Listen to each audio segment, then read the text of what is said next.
Selamat malam, Aumania. Jumpa lagi di Midnight Live episode 45. Dan selamat Hari Bayangkara ke-79 untuk seluruh aparat yang masih tetap teguh menjaga hukum meski banyak godaannya. Kalau penonton kan memang pengen digoda. Tapi nggak ada yang mau godain. Gimana mau digodain, yang godain aja disuruh ngelunasin utang. Ya udah, daripada ngebahas utang, langsung aja kita mulai. Inilah Midnight Live.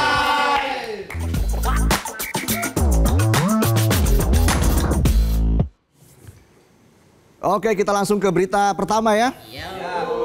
Datang dari Sumatera Utara, suasana Mandailing Natal sore itu tenang seperti suasana rumah mertua pas kita pulang bawa tangan kosong, sunyi, sepi, nggak disapa. Silent treatment. Tapi di balik keterangan itu KPK sudah siap sprint, ngumpet di balik tiang listrik sambil nyari sinyal duit haram yang ditanam di aspal proyek jalan.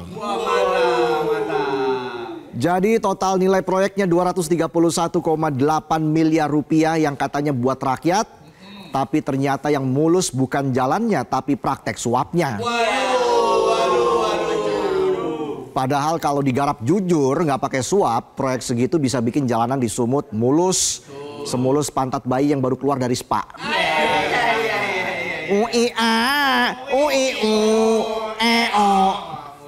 Kamis 26 Juni 2025, minggu lalu, 5 orang ditarik dari jalur proyek ke jalur proses hukum. 3 orang dari pejabat, 2 orang dari pengusaha.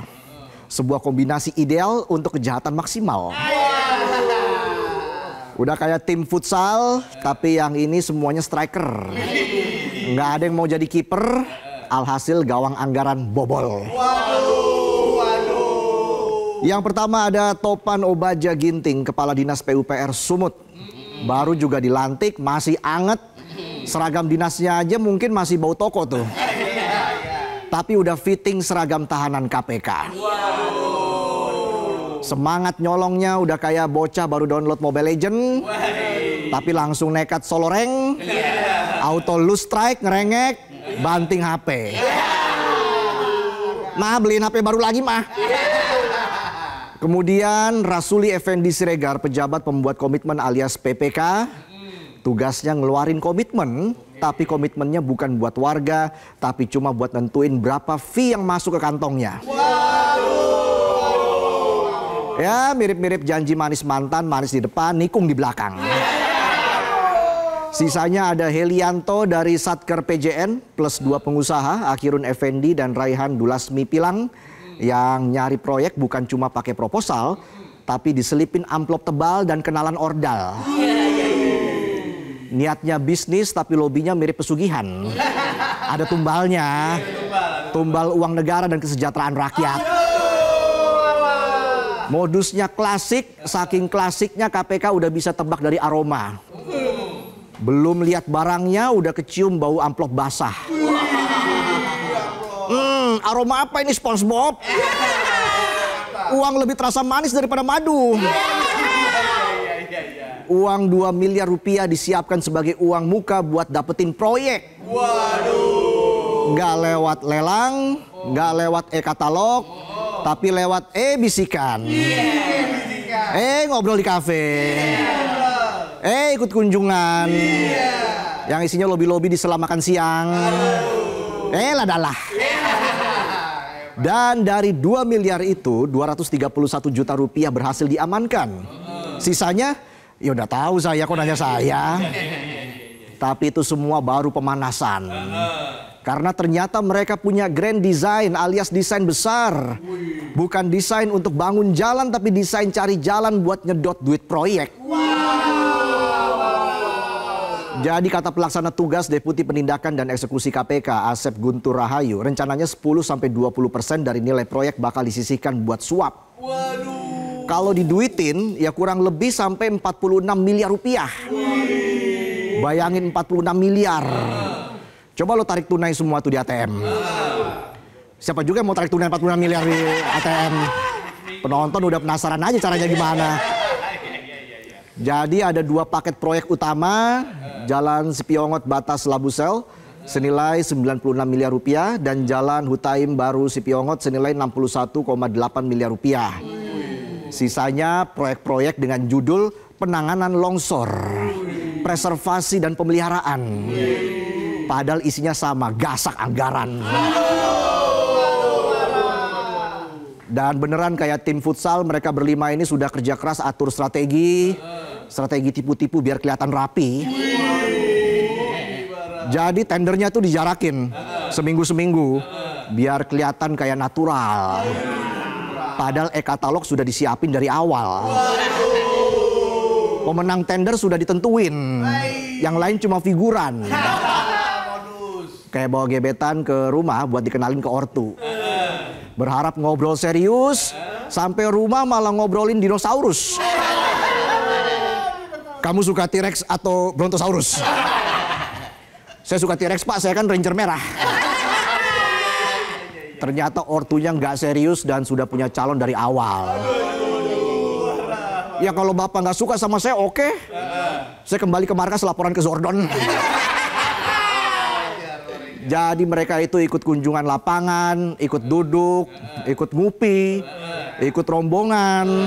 Bahkan salah satu pengusaha ikut iring-iringan mobil Gubernur Sumut. Dan disinilah nama Bobi Nasution naik ke permukaan. Karena Bobi juga yang bawa topan dari Medan ke provinsi, dilantik Februari 2025. Dan gak mungkin gak ada chemistry. Pasti sudah kenal dekat. Sudah ikut bengek. Karena nggak mungkin orang baru bisa langsung duduk di posisi kepala dinas. Emangnya naik odong-odong? Naik odong-odong aja masih ngantri. Kecuali lo kenal mamangnya. Ini mamangnya lagi nonton. Dan saat ditanya tentang sohibnya yang ketangkep, Bobi bilang dia kecewa. Kecewa doang nggak cukup buat mulusin jalan. Apalagi buat nambal kerugian negara. Bobi juga menambahkan kalau dirinya nggak menyangka pengusaha yang ikut rombongan saat kunjungan ternyata korup. Ya kita kan nggak boleh suzon. Mungkin Mas Bobi ini orangnya polos. Opo-opo dilos. Alias dibiarin aja. Mungkin. Come on, pengusaha yang ikut itu bukan cuma buat temenin makan siang. Mereka ikut karena mereka tahu di balik jalan rusak ada peluang proyek yang bisa dimulusin bareng. Padahal posisi Mas Bobi, gubernur, dan ketika anak buah Anda ditangkap karena bagi-bagi proyek kayak nasi kotak arisan, wajar publik curiga. Korupsinya atas inisiatif pribadi, atau atas perintah petinggi. Atau jangan-jangan ikut menikmati. Ya udah tahu saya, kok nanya saya. Menanggapi kemungkinan Bobi bakal diperiksa, KPK sih bilang siapapun yang terlibat kami tindak. Publik udah sering banget dengar kalimat itu. Tapi realisasinya kayak nge-DM mantan. Dirit doang tapi belum tentu ditindaklanjuti. Mungkin isi DM-nya gombalan tuh. Sayang, baikan dong. Kalau marah-marah kan bikin cepet tua. Kalau marahnya berdua namanya menua bersama. Bisa aja kayak set welcome. Lagian nih kalau udah ngomongin hubungan korupsi dan kekuasaan, hukum jalannya udah beda. Udah kayak hindarin macet lewat jalan tikus yang banyak portalnya. Giliran nggak di portal, jalannya buntu. Ujung-ujungnya putar balik, kena macet lagi, stuck. Habis itu cari lagi jalan tikus. Ketemu orang hajatan, putar balik lagi. Siklus macam apa ini? Balik lagi, pernyataan Bobi seolah menepis keraguan itu. Dia bilang siap diperiksa, bahkan siap memberikan suplai data kalau diperlukan. Nah, tinggal kita lihat nanti akankah saat panggilan pemeriksaan Bobi langsung hadir atau pakai drama mangkir. Pertanyaannya, berani nggak penegakan hukum kita naik kelas? Atau cuma berani gertak tapi nggak berani menindak? Atau justru malah nyari alasan buat mundur pelan-pelan sambil bilang kita telusuri dulu, jangan buru-buru. Oke, cukup ya teman-teman wartawan, terima kasih. Padahal ini momen besar buat KPK membuktikan kalau hukum itu bukan pembantu kekuasaan tapi pelayan keadilan. Betul. Ingat, kalau kita serius memberantas korupsi, hukum itu nggak kenal kawan, nggak kenal saudara.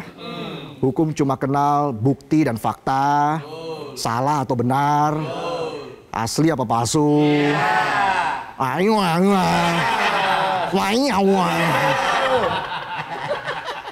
Jangan sampai lengah, jangan gampang menyerah. Ini masih Sumatera Utara, belum mengejar sampai ke Antartika. Kita ke berita berikutnya. Penonton masih semangat kan? Oke, pemilu di Indonesia tuh kayak nasi rames. Sekali ngambil langsung 5 lauk sekaligus. Banyak. Presiden, DPR, DPD, DPRD provinsi sampai DPRD kabupaten kota. Komplit, serentak, padat merayap, udah kayak jalanan pas long weekend. Sekalian aja pilih ketua RT, ketua OSIS sama ketua panitia Agustusan. Sekalian dah. Kecuali kepala keluarga. Kalau itu kan yang nentuin kamu. Tapi dibalik semangat sekali jalan semua kelar, yang ada malah banyak yang tumbang. KPPS jatuh berguguran, yang milih juga banyak, yang asal coblos, bingung, pilihannya kebanyakan, nggak ada yang kenal. Ingat, tak kenal maka tak sayang. Udah kenal tapi nggak sayang-sayang. Sistem serentak sih niatnya bagus, efisien, hemat anggaran. Cuma kalau di lapangan bikin semua orang ngos-ngosan dan korban berjatuhan, jadi mau efisien atau mau kelihatan efisien di atas kertas doang? Kalau ujungnya KPPS kecapean dan rakyat asal nyoblos, yang dipilih bukan yang terbaik tapi cuma yang mukanya paling sering muncul di media atau yang fotonya paling nyeleneh di kertas suara. Lalu muncullah Mahkamah Konstitusi. Datang bukan buat nambahin menu tapi buat ngubah pola makan. Udah kayak ahli gizi yang ujuk-ujuk datang ngomong lauknya kebanyakan lemak nih. Sehat kagak malah jadi obesitas. Jadi lewat putusan nomor 135 tahun 2024 yang baru saja diketok, MK bilang mulai sekarang pemilu nasional dan daerah dipisah aja ya. Bukan cerai sih, cuma kasih jeda dulu. Biar nggak jenuh dan toksik kayak kemarin, kata MK pemilu nasional duluan. Presiden, DPR, DPD, habis itu ngaso dulu 2 tahun, baru lanjut pemilu daerah, milih DPRD provinsi, DPRD kabupaten kota, dan sekalian pilkada. Jedanya paling cepat 2 tahun, paling lama 2,5 tahun. Kayak gebetan yang ngomong, kita break dulu ya 2 semester. Aku mau fokus kuliah nih. Tahun depan dia udah nganter anak upacara. Alasannya biar pemilunya lebih berkualitas, biar rakyat nggak pusing, dan biar KPPS nggak berasa ikut balapan lemong 24 hours.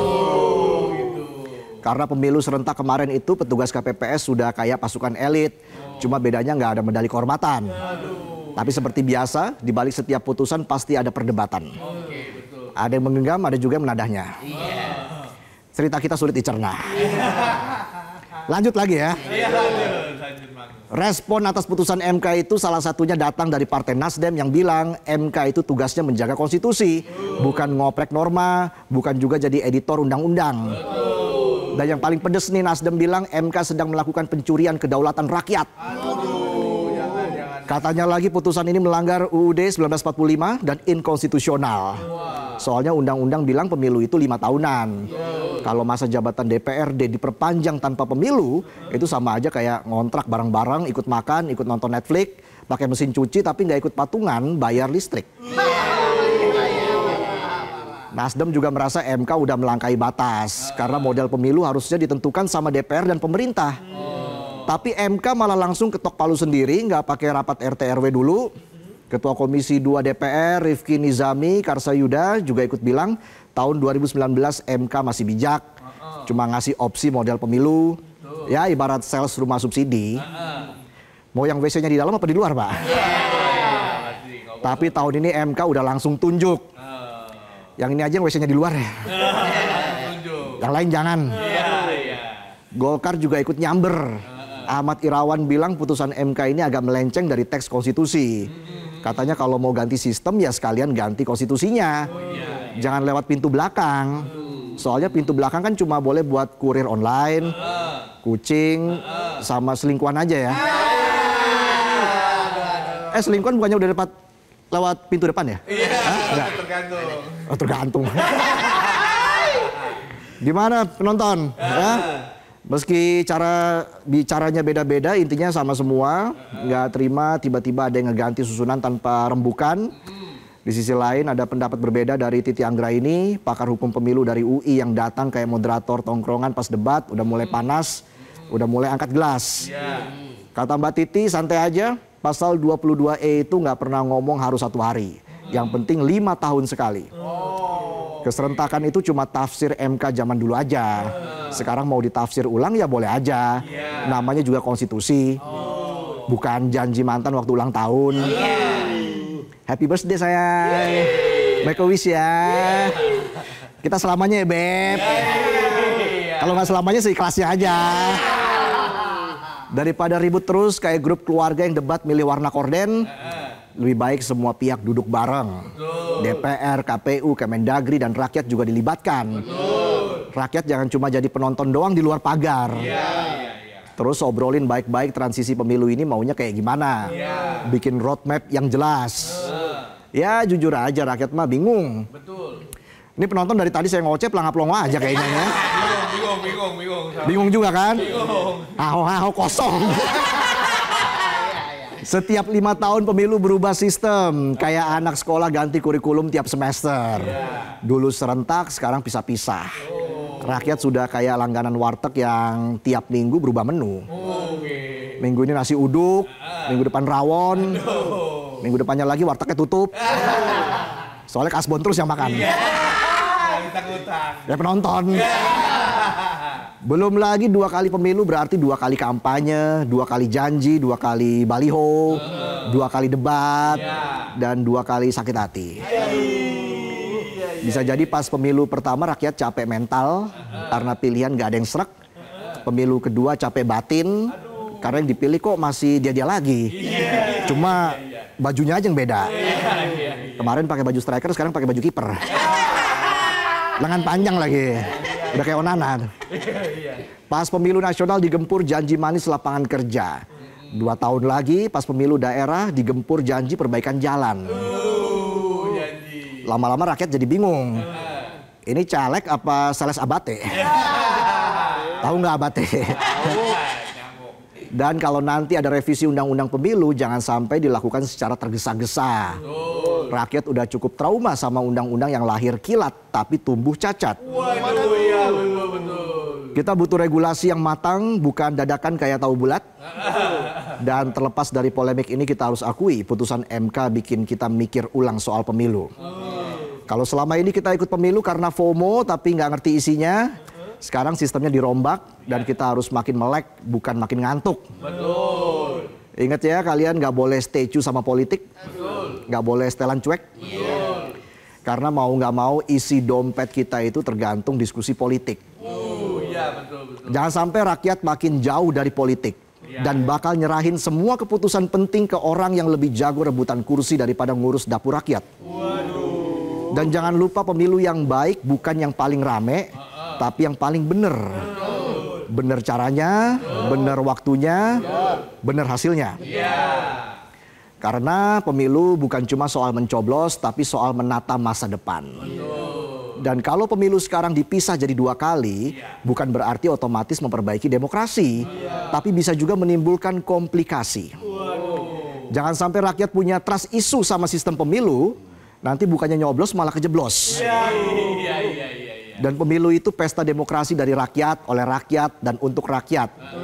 Kita tidak mau pemilu berubah jadi acara keluarga, yang calonnya dari keluarga, yang milih keluarga, pemenangnya juga anggota keluarga.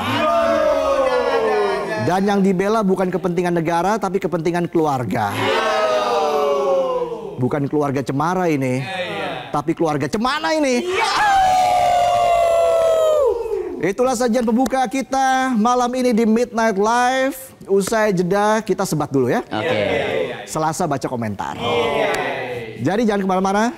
Aumania tetaplah di Midnight Live.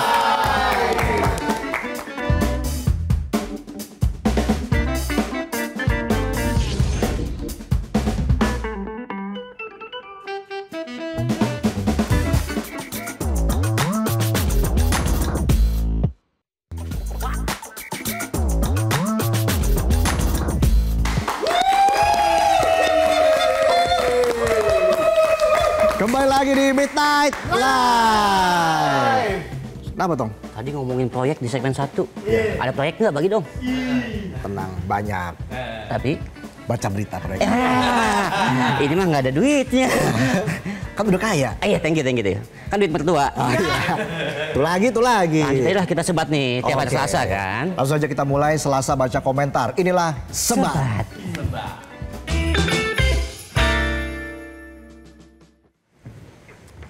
Oke Tong. Jadi sebatnya Iya. kita ngomongin wacana kenaikan tarif ojol Iya. yang mencapai 15%. Jadi kita minta tanggapan Aumania atau Midnight Friend nih. Tadi udah kita taruh di Instagram kan. Udah Oke.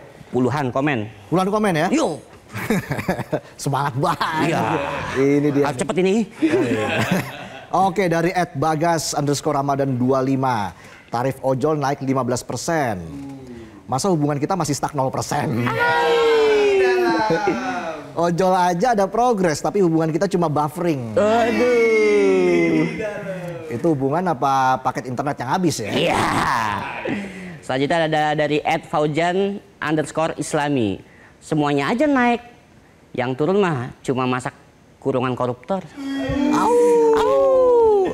Itu turun apa di korting tuh? Iya. Oke, lanjut lagi dari @ilustisia. Tarif ojol aja naik, ini gaji gua udah 3 tahun nggak naik-naik. Curhat. Baru juga 3 tahun, Otong berapa tahun nggak naik? Hah? Berapa? Au. Semoga tahun ke-15 naik ya. Lamaan Bung, Lamaan ya? Tahun keempat naik dong. Selanjutnya- Otong udah tahun keberapa? Apanya tuh? Oke, kita baca yang selanjutnya ya. Dari @jaka_stage. Capek Wak lihat berita di TV yang apa-apa serba naik. Kapan ada berita baik dengan kata turun? Seperti turunkan menteri yang suka bikin sengsara rakyat gitu sesekali. Aduh, bahaya juga. Keras sekali nih Kang Jaka nih. Saya nggak ikut-ikutan ya ini ya. Oke, gimana? Masih lanjut? Lanjut. Udah, cukup katanya. Cukup lah. Durasi. Durasi. Padat. Ada. Laku. Laki kan? Laki. Laku-laki. Udah lah, daripada kita ngobrol ngalur ngidul, kita jeda dulu ya. Kami akan kembali dengan bintang tamu yang akan hadir di Midnight Live. Ada 4 bintang tamu. Yes. Dari podcast Rapot. Wah. Rahasia dulu harusnya tadi. Sudah keceplosan dari podcast Rapot. Iya. Ya udah, kita jeda dulu ya pemirsa. Tetaplah di Midnight Live.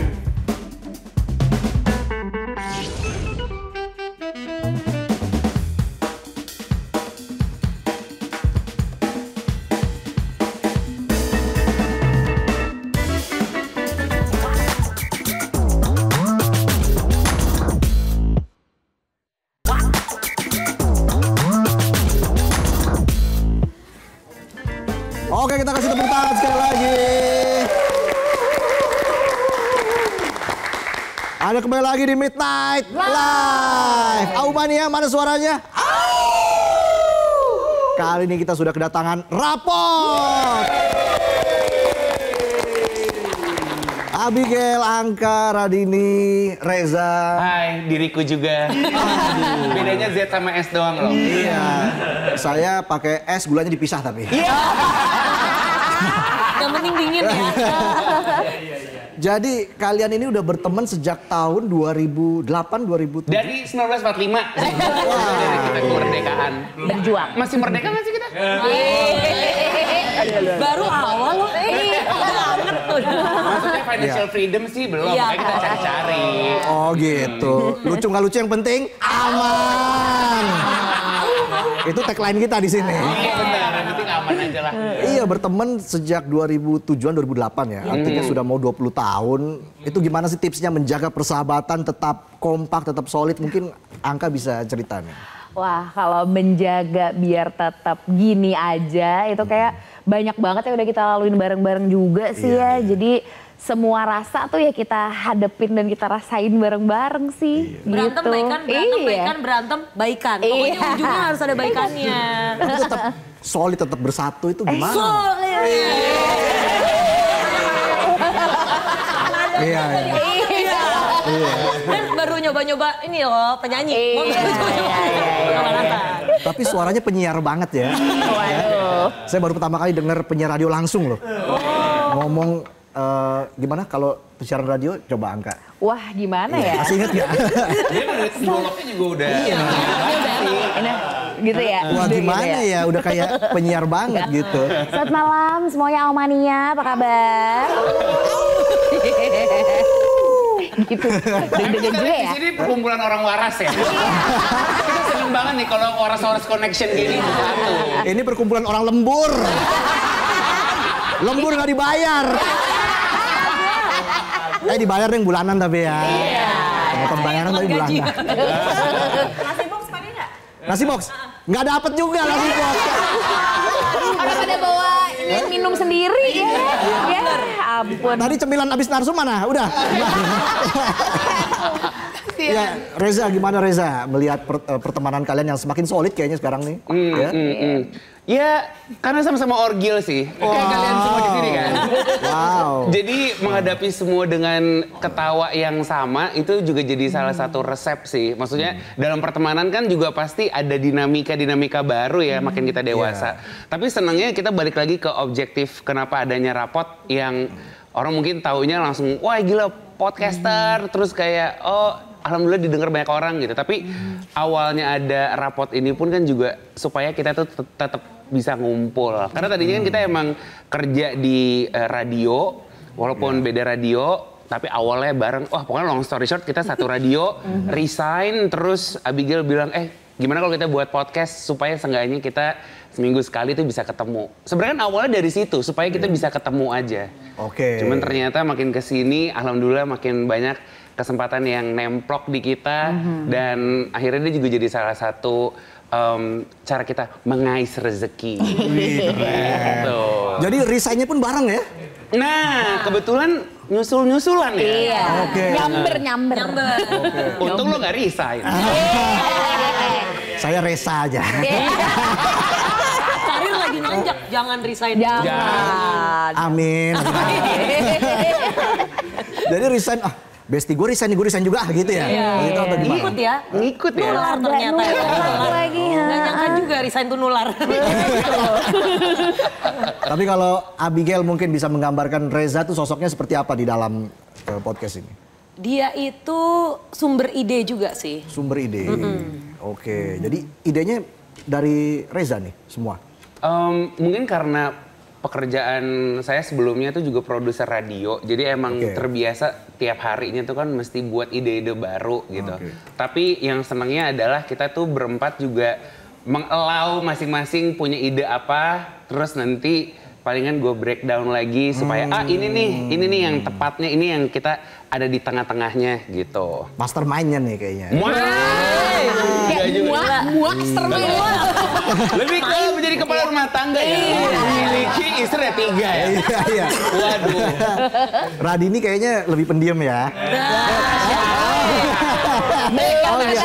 Sorry, diam-diam berak di celana. Tadi lupa ngomong tit gitu tadi. Harusnya ditin ya. Gimana Manusia, Radini manusia. berkumpul dengan teman-teman yang sangat kompak seperti ini kan susah juga 18 tahun lebih. Benar, seneng banget ya, ini udah jadi keluarga sih ya. Oke. Udah melewati masa teman, sahabat, udah jadi meningkat keluarga karena ya kita udah nggak ada yang ditutup-tutupi satu sama lain ya. Kayak semuanya di-share bareng-bareng, kita tahu udah makin hari ketemu pekerjaan yang berbeda-beda juga gitu ya, dari awal podcast sampai sekarang jadi bermacam-macam. Ya akhirnya kita juga makin tahu juga satu sama lain tuh kayak gimana gitu. Jadi udah mengarungi lumayan lah. Iya, 18 tahun lebih ya. Betul. Emang udah 18 tahun ya? Aduh, kalau dihitung panjang ya, juga ya, lumayan. Berarti kita dari umur 0 kan? Iya. Ternyata yang temenan orang tua kita. Awalnya orang tua kita ternyata. Kalau Iya. ada nggak kayak gengnya gitu? Geng ada banyak saya. Circle-nya beda-beda ya? Gak juga, gara-gara gak ada teman makanya saya harus gabung kemana-mana kan. Terus akhirnya gabungnya lewat padel ya? Nggak apa-apa kan sekarang temannya ada uang. Amin. Yang penting bukan uang hasil korupsi ya.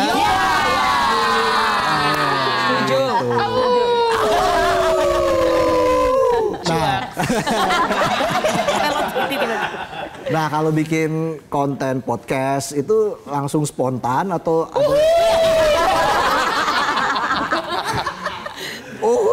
gitu. Langsung spontan. Langsung di podcast atau perlu perencanaan matang tuh? Mungkin Abigail.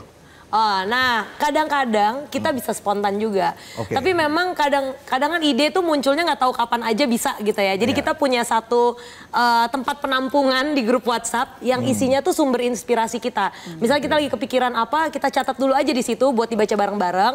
Suatu saat kita mau rekaman, yuk kita bahas yang ini yuk. Yang waktu itu udah kepikiran, bisa kayak gitu juga. Tapi di saat-saat tertentu kita bisa juga muncul topik obrolan. Misalnya kita berawal dari oke, ngobrolin A yuk. Tiba-tiba pindah topik gitu di tengah-tengah itu juga bisa terjadi. Jadi kita biarkan mengalir aja sih sebenarnya. Tapi nggak ada yang marah gitu. Aku ganti topik sih. Enggak sih. Nggak ada ya. Jadi ngalir aja gitu ya. Fleksibel. Tapi emang ternyata tuh salah satu kuncinya adalah konsistensi. Jadi ya emang tadi awalnya beneran kita bisa ketemu seminggu sekali. Nah, tanpa terasa memang kita tuh jadinya udah selama 6 tahun ini pasti ada 1 minggu tuh ketemu gitu untuk ngomongin konten rapot itu sendiri. Karena ternyata dari podcast yang tadi di-mention juga ya, wah bisa akhirnya main di panggung musik festival, bisa nyanyi, bisa apa lagi gitu. Itu bisa apa aja sih. Iya bener ya. Tunggu request saya deh. Apalagi gitu ya. Indis ekonomi ya, kita mah serba bisa deh. MC Karena bisa. kalau rapot tuh kayak kita apa sih yang belum kita cobain gitu? Kayak apa challenge yang baru? Nah itu kayak kita maunya gitu, ada challenge baru. Dan ini emang resepnya adalah sesuai dengan judul, pergi kerja pagi, pulang party. Itu adalah kunci. Perlu ada senang-senangnya juga. Tapi nama grup WA-nya bukan grup orang-orang senang kan ya? Isinya ketawa-ketawa terus soalnya nih. Benar-benar. Kirim meme pasti kan. Pastilah. Quote-quote gitu kan. Yang di forward many times gitu kan. Stiker-stiker jangan lupa. Tapi kita nggak ada sih yang kayak, lu selfie dong pakai KTP. Nggak ada. Nggak ada. Walaupun udah berpuluh-puluh tahun. Alhamdulillah belum ada di titik itu. Pinjol kali. Tapi pernah nggak terpikir gitu bikin konten-konten terkait dengan politik ataupun situasi Indonesia saat ini misalnya? Justru ya datang ke sini, gue pengen terima kasih banget loh sama Mas Reza yang terpikir untuk buat ide yang seperti itu. Karena kita akhirnya jadi terpapar sama berita yang terjadi. Betul. Kongres Reza. Gak nyangka kita ujungnya akhirnya ke beliau gitu ya. Datang ke sini kita pengen bilang sama panitia aja nih, naikkan gaji Reza. Iya. Dan mungkin yang nonton-nonton juga ikut dibayar. Iya. Tadinya nggak digaji sama sekali ya. Semua orang yang ada di sini. Amin. Di sini tuh gitu. Karena kalian kita akhirnya tahu lagi berita-berita yang terjadi dewasa ini. Ini program Midnight Live membuat kita melek politik. Buat kita nggak dibodoh-bodohin lagi. Iya benar. Sama hoax, ya kan? Iya. Saya ngomong apa lagi ya? Mau minum dulu, mau istirahat dulu. Telepon yang ada kabelnya itu tuh. Iya. Ya, namanya juga gimmick. Ini kan program. Ketawa mulu jadi acara sahur nih. Kurang kiriman parcel ya. Kuisan. Kuis gak nih di tengah-tengah? Ada paspor deh. Ya halo, saya buka dapur ya. Diserbu. Oke, tapi kan rapot semakin dikenal. Semakin punya nama besar di tengah masyarakat. Amin. Apakah ini mempengaruhi hubungan pertemanan atau seperti apa? Pasti kan dulu nggak pernah nyangka kan seperti ini. Apa yang berubah saat ini? Sebenarnya sih transformasi dari yang tadinya kita berteman, sekarang berteman plus bekerja. Karena kan ada orang juga yang suka bilang kan, wah gila temenan sembari kerja tuh sulit banget gitu. Iya. Betul, memang kita ada apa tuh ya bahasa orang pinternya ya? Apa? Yang Pembagian? gitu kayak dari sini shifting. Jadi emang ada shifting komunikasi yang kita latih masing-masing gitu bahwa ini kita lagi ngomongin pekerjaan, berarti kita fokusnya di pekerjaan, jangan sampai pertemanannya pudar. Tapi itu emang butuh latihan bertahun-tahun sih gitu. Iya, iya. Dan senang banget juga kita jadi satu sama lain jadi makin tahu keunggulan, potensi gitu dari teman-teman kita yang di luar hahaha-nya gitu. Iya, karena kan itu sebuah sebuah berkah ya kalau saya bilang bisa bekerja sesuai passion. Iya. Iya kan, itu sebuah privilege ya. Iya. Nunggu banget. Feeling privilege akan keluar. Kita kasih uangnya. Saya aja nih supir Transjakarta. Saya masih serbet warteg. Kalau gue lihat sih setelannya cowok-cowok Shibuya nih. Bener, di weekdays ya. Apalagi sekarang semua udah nyanyi, suaranya bagus-bagus banget. Saya lihat, waduh, Opak Party. Lo juga dengernya baru tadi. Iya. Tahu aja. Iya, Nah, tapi keren. Dulu orang media. Sibuk tiap hari ganti narasumber ya wajar. Iya. Tapi keren, Radini high note. Wah. Oh iya bener. Lu ngambil dari komen YouTube. Lo beneran. Paling ngambil dari sebat ya, dari sebat ya. Di kuping ada yang bisikin Intel. Enggak ada di sini. Nggak ada. Intelnya Aman. lagi cuti, aman. Aman. Oke, nanti kita ngobrol lagi ya bersama dengan Rapot, tapi kita harus jeda dulu. Tetaplah di Midnight Live.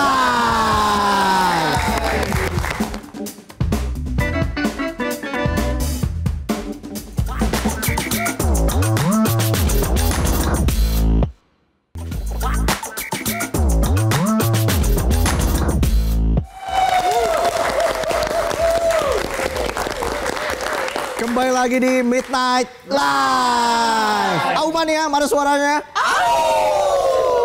Masih semangat semuanya. Ada Rasa Rapot. Oma di MS loh. Mengkondak. Dirijen ya. Au. Balik dong. Wah. Lagi balik. Semua lagi ketahuan terus. Jadi Opak Party. Opak Party. Kita bahas tuntas Opak Party ini. Jadi plot twistnya memang ya kalian bisa nyanyi dan bagus. Iya dan bagus. Terima kasih. Iya. Benar. Kayak juri ya jadi ya. Bukan host nih Masuk juri. lagi kita ke Jakarta nih.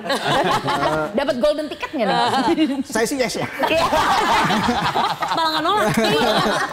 Iya, mungkin dari Radini nih. Radini bisa ceritain nggak perjalanan akhirnya bisa terlibat dalam Opak Party? Oke, jadi awalnya Iva Fahir yang merupakan komposer dan juga music director untuk musikal Keluarga Cemara tuh nelfon aku. Nah, dia bilang kayak mau nggak Rapot itu terlibat dalam album musikal Keluarga Cemara yang dinyanyikan lagi oleh musisi-musisi lain di luar cast musikalnya.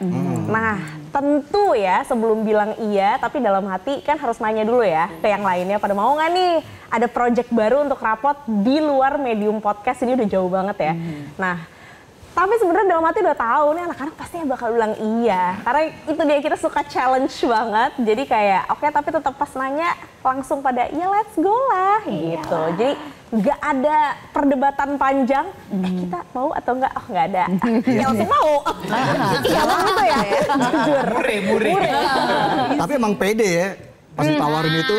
Seneng sih karena satu nggak sendirian, dua tadi bener kata Radini, kita tuh suka kalau dapat challenge yang baru yang emang masih terukur gitu. Kayak kita tuh sebisa apa sih, yuk kita coba-coba gitu, iseng-iseng aja. Tapi justru yang bersyukurnya adalah kita dikasih kesempatan yang menurut gua nggak semua orang kan bisa didapetin gitu. Jadi ketika dapat kesempatan itu sebisa mungkin kita tuntasin gitu. Seenggaknya dari visi nemanya juga puas, kita puas gitu. Dan semoga teman-teman yang denger juga puas dengan Opak Party Remake versi Rapot. Pastinya dong, keren. Keren banget loh. Ada ketahannya. Loh, coba kita lihat BTS-nya berikut ini. Opak.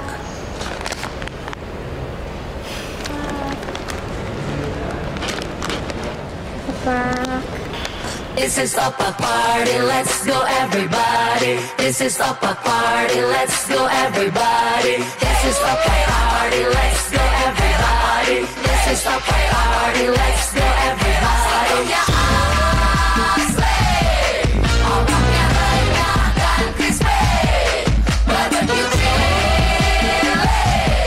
Ayo jangan lupa beli.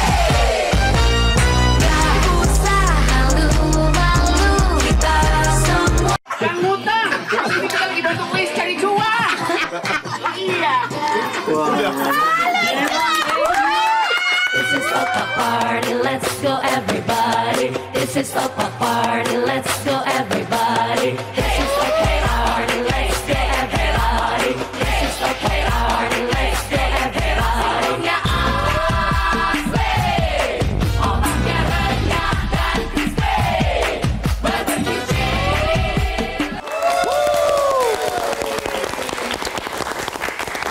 Jadi berempat bersahabat ya, bikin podcast bareng, sekarang nyanyi bareng. Itu kan perasaannya luar biasa ya. Angka gimana? Iya, apalagi aku kan belum pernah, kalau mereka kan ada lah riwayat nyanyi gitu sama musisi. Kalau saya kan bener-bener tolong bimbing aku gitu. Terakhir nyanyi kayak paduan suara SMP gitu, SMA gitu loh, yang nyanyi-nyanyi kamar mandi, tiba-tiba disuruh beneran masuk studio rekaman, tapi karena sama mereka aku yakin aku bisa. Jadi apa aja yang perlu dipoles tuh waktu itu? Lumayan ya, lumayan banyak kalau kita ngomong poles memoles ya gitu. Cuman waktu itu sih karena ada Kamga juga ya yang mengarahkan nadanya. Terus habis itu prosesnya semuanya aku ngerasa dimudahkan banget karena fun banget selama prosesnya. Iya, kelihatan tadi BTS-nya ketawa-ketawa semua, semangat semua aja nyanyinya. terus, Ya. iya. Kita ketawa juga udah ada nadanya soalnya. Iya.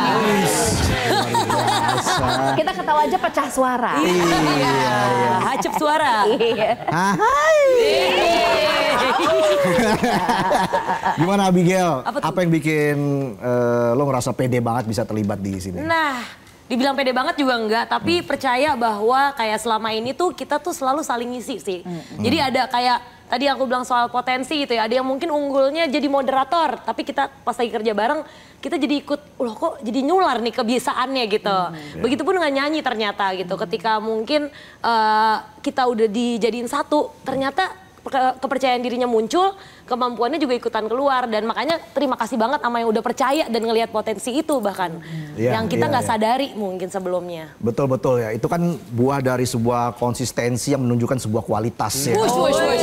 Sama kayak Reza lah, udah bertahun-tahun dan akhirnya sekarang. Terima kasih banyak. Ini berkat Aumania. Dan konsisten kan dari berapa tahun lalu? 8 tahun? 10 tahun? Kok tahu sih? 2 menit lalu ngobrol. Oh iya, pas break tadi ngobrol ya. Oke, jadi kalau kita bicara soal apa lagi yang menantang untuk rapot, ini menyanyi sudah ditaklukkan sepertinya ya, Reza. Jadi apa lagi? Acting, bikin film? Wah, amin juga sih ya. Terkadang tuh kita tuh suka asbun gitu loh, asal bunyi aja kayak, sini seru kali ya. Jadi dulu tuh seru banget, kita ada satu episode gitu, kita ngobrolin seputar seru kali ya kalau kita bisa ke Jepang bareng-bareng. Sampai akhirnya tahun lalu kita tuh ternyata bisa ya buat acara di Jepang pas lagi hari Halloween, ketemu sama teman-teman Indonesia yang tinggal di Jepang. Dari situ kita percaya bahwa udahlah kita mah asbun aja, perkara nanti nggak jadi ya nggak apa-apa, cuman kalau kejadi kan alhamdulillah. Tadi ketika lo bilang kayak film, amin gak sih gitu kayak. Amin. Amin. Ucapan itu kan doa. Aminnya mana nih aminnya? Kirain cuma bisa aum. Amin juga bisa. Iya. Gitu ya, jadi memang sepertinya banyak challenge yang akan ya kalian hadapi nanti ke depan kan. Gue sih tapi kepengen banget skydiving bareng-bareng. Skydiving ya. Demi Allah. Bener ya, lu nyebut nih kejadiannya. Gue udah nyampe ke tempat skydivingnya, maksimal 100 kilo berat badannya. Mungkin nanti ketika gue turunin lagi, gue akan ajak kita semua untuk ayo kita skydiving bareng-bareng. Let's go kan. Gila. Kan nanti kan akan di endorse sama Midnight Life kan. Lo kan juga akan ikutan kan. Benar. Saya juga nggak ada yang endorse ini. Kita cari barteran bareng-bareng. Yang value-nya cocok. Iya. Saya telepon bos saya dulu deh ya. Ya kalau belum bisa skydiving ya bungee jumping dulu lah. Kalau saya sih mulai dari trampolin dulu sih. Yang level paling basic. Apa sih harapan mungkin dari Angka ke depan untuk rapot? Aku mau kita kayak gini terus, mau yang lebih seru lagi bareng-bareng, terus apapun tantangannya ya kita hadapinnya bareng-bareng terus. Gitu. Iya ya, itu ya. Apa sih tantangan yang selama ini mungkin yang terberat yang pernah Tantangan finansial cukup berat. Masa? Nggak bisa dipungkiri ya, tapi nggak sebenarnya sih kayak pada akhirnya kita saling menguatkan sih gitu. Jadi kadang-kadang ada yang mungkin energinya lagi low, tapi bersyukur karena kita dalam satu unit ya, kita berbagi gitu semuanya. Sehingga nggak ada satupun yang kita biarkan ketinggalan gitu. Majunya bareng-bareng. Ada nggak momen ternekat atau tergokil Reza selama bersama Rapot? Tergokil. Iya. Mereka terbukil. Bahkan sebenarnya itu terjadi sebelum ada rapot ya. Karena kita udah temenan dari lama banget gitu. Cuma kan kalau kita sebutin di sini, Ini ada nggak? Iya. Jadi banyak ya. cuman mungkin yang emang dalam satu rapot adalah manggung sih ya. Jadi waktu itu ada festival musik yang gede banget dan kita ditunjuk untuk jadi satu performer. Terus kita buat konsep, terus ajak teman-teman juga. Mungkin itu juga jadi salah satu hal ternekat karena kayak penyanyi bukan, cuman suka main-main doang. Tapi balik lagi dikasih kesempatan untuk bisa tampil waktu itu di panggung. Itu panggung gede banget sih. Panggung utama. Panggung utama gitu. Dan itu konsepnya kan kayak mini musikal gitu. Jadi ibaratnya kita scratch dari awal, dari scratch itu kita bikin semua. Kebetulan Abigail jadi direkturnya. Jadi semua konsep semua sendiri, bawa tim sendiri. Kita bukan as talent, tapi kita as kreatornya juga di show itu untuk menciptakan show kita sendiri. Itu pertama kali dipercaya dan ternyata full house alhamdulillah. Dan akhirnya ya Bersyukur mulai banget, makasih banget semua yang mau nontonin, nungguin. Senang banget. Itu ternekat juga ya. Iya, nekat Karena kayak belum pernah bikin sebelumnya kan. Kayak bikin show gede gitu. Apalagi terlibat langsung ya. Iya. Itu dia tuh yang kadang memang kita kan berbeda pandangan dengan pemilik acara dan sebagainya seperti itu kan. Tapi ini kalian bisa terlibat langsung. Bener. Apa yang kalian ingin lakukan ya kalian lakukan saja. Spontan. Tersirat curhatan gak sih? Kayak ngomong sambil ngomong sama diri sendiri juga. Kayak ada bikin tag kode nih. Gimana ya? Terakhir deh, Ja, ini harapannya untuk Rapot dan juga musikal Keluarga Cemara. Jadi yang juga gitu bikin merinding adalah nanti di hari terakhirnya musikal Keluarga Cemara tanggal 13 Juli Rapot tampil di panggungnya. Yes. Jadi untuk pertama kali ya, kita akan manggung, live, nyanyi dengan koreonya juga. Kan dipikir kayak, kenapa ya? Kok ya? Gitu. Ngapain sih kita ya? Ya udahlah Let's gitu. go. Seneng banget sih. Tapi by the way, musikal Keluarga Cemaranya tuh masih berlangsung. Sampai tanggal 30 sampai nanti ya. tanggal 13 13 Juli. Iya. Tapi please 13 Juli jangan lupa untuk tonton Rapot jam 2 siang di musikal Keluarga Cemara, ada penampilan spesial dari kita berempat. Sukses terus untuk Rapot. Dan itu tadi sekaligus menutup perjumpaan kita di Midnight Live. Kita jumpa lagi besok di Midnight Live. Jadi sampai jumpa.